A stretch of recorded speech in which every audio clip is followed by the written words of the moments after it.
ایک بہت پیاری دنیا جس کی ایک سلطنت مہرستان تھی جہاں ایک سونے کی شہزادی رہتی تھی۔ وہ کوئی عام شہزادی نہ تھی۔ وہ جس چیز کو ہاتھ لگاتی وہ سونے کی بن جاتی اور اسی چیز کا فائدہ وہاں کا بادشاہ اٹھاتا تھا۔ وہ اسی وجہ سے تمام سلطنتوں سے امیر ہو گیا تھا۔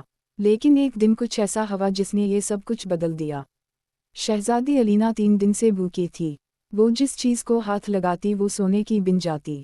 وہ جو بھی کھانے کی کوشش کرتی اس کے منہ تک پہنچنے سے پہلے سونا بن جاتا۔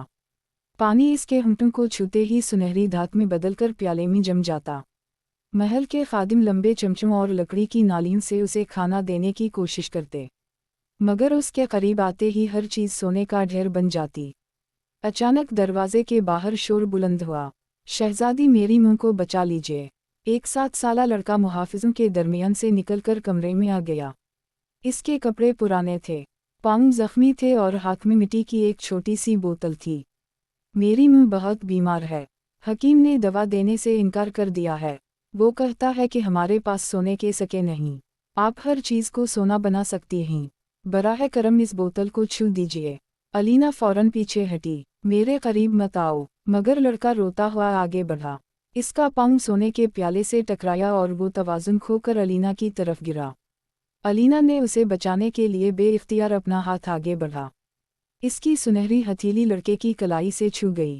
پورے کمرے میں شیشہ ٹوٹنے جیسی آواز گونجی، نیلی روشنی کا ایک جھماکا ہوا اور لڑکے کا جسم شفاف ہونے لگا۔ اس کی جلد، آنکھیں، بال اور کپڑے چند لمحوں میں صاف کانچ میں بدل گئے۔ وہ سونے کا نہیں، کانچ کا مجسمہ بن چکا تھا۔ اس کی شفاف آنکھوں میں آخری آنسو بھی کانچ کی بوند بن کر جم گیا تھا۔ الینا کی چیخ پورے محل میں گونج اٹھی۔ اسی وقت محل کے دروازے کھلے اور بادشاہ جریب اپنے وزیروں کے ساتھ اندر داخل ہوا۔ اس کے چہرے پر خوف سے زیادہ غصہ تھا۔ اس بچے کو فوراً یہاں سے ہٹاؤ، اس نے حکم دیا۔ لوگوں کو معلوم نہیں ہونا چاہیے کہ شہزادی کی طاقت بدل رہی ہے۔ الینا نے اپنے باپ کو حیرت سے دیکھا۔ بدل رہی ہے؟ آپ کو پہلے سے معلوم تھا کہ ایسا ہو سکتا ہے؟ بادشاہ کے چہرے کا رنگ اڑ گیا، مگر اگلے ہی لمحے اس نے خود کو سنبھال لیا۔ تم پریشان ہو، تمہاری طاقت فرشتوں کا تحفہ ہے، اسی کی وجہ سے مہرستان دنیا کی امیر ترین سلطنت بنا ہے۔ الینا نے کانچ بنے بچے کی طرف دیکھا، کیا فرشتوں کے تحفے معصوم بچوں کو مجسموں میں بدل دیتے ہیں؟ بادشاہ نے محافظوں کو اشارہ کیا، وہ بچے کو اٹھانے کے لیے آگے بڑھے، مگر الینا ان کے سامنے آ کھڑی ہوئی۔ کوئی اسے ہاتھ نہیں لگائے گا، بادشاہ جریب نے سخت لہجے میں کہا، تمہیں اپنی حد یاد رکھنی چاہیے، تم میری بیٹی ہونے سے پہلے اس سلطنت کی دولت ہو۔ یہ الفاظ تیر بن کر الینا کے دل میں اتر گئے۔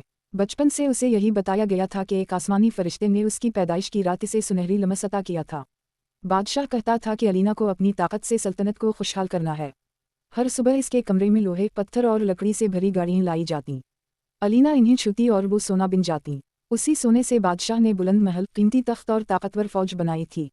الینا کو کبھی محل سے باہر جانے کی اجازت نہیں ملی تھی۔ بادشاہ کہتا تھا کہ لوگ اس کی طاقت چرا لیں گے۔ اب پہلی بار الینا کو احساس ہوا کہ شاید اسے لوگوں سے نہیں، لوگوں کو اس سے دور رکھا گیا تھا۔